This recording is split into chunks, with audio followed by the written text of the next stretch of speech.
இப்போ 10 ஆண்டு காலம் வந்து ஏற்கனவே ஒரு ஆட்சி நடைபெற்றது.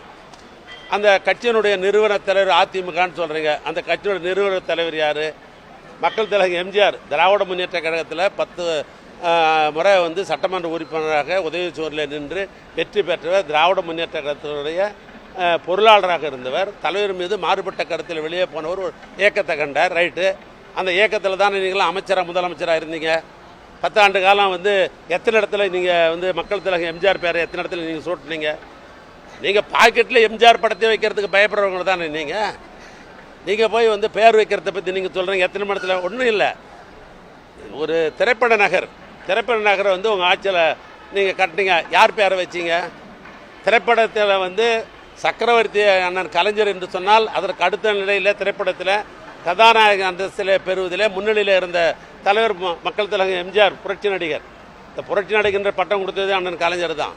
ஆனால் அவருக்கு சிறப்பு சேர்க்க என்பதற்காக கழக ஆட்சியில் தானே எம்ஜிஆர் திரைப்பட நகர்னு பேர் வச்சோம், நாங்கள் வச்சோம்.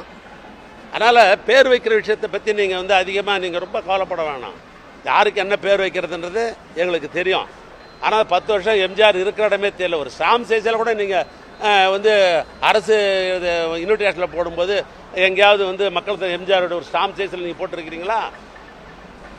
இது வந்து எப்படின்னு கேட்டேன்னா நீங்கள் வந்து வேதம் ஓதுற மாதிரி இருக்குது. நான் இன்னும் கூட சொல்கிறேன். நான் இப்போ ஒரு அரசு சம்மந்தப்பட்ட சில செய்திகளை நான் உங்களை பகிர்ந்துக்கணும் அப்படின்னு நினைக்கிறேன். நீங்கள் அறிவித்த திட்டம் எதுவாக இருந்தாலும் மாற்றாந்தானமே மனப்பான்மை இல்லாமல் இது மக்களுக்குரிய திட்டம் என்று நிறைவேற்றுகிற ஆட்சி இந்த ஆட்சி. நீங்கள் நிறைவேற்றி இருக்கிறீங்களா? அது மாதிரி நிறைவேற்றி இருக்கிறீங்களா? செய்திகளை உடனுக்குடனும் துல்லியமாகவும் தெரிந்து கொள்ள சப்ஸ்கிரைப் பண்ணுங்க.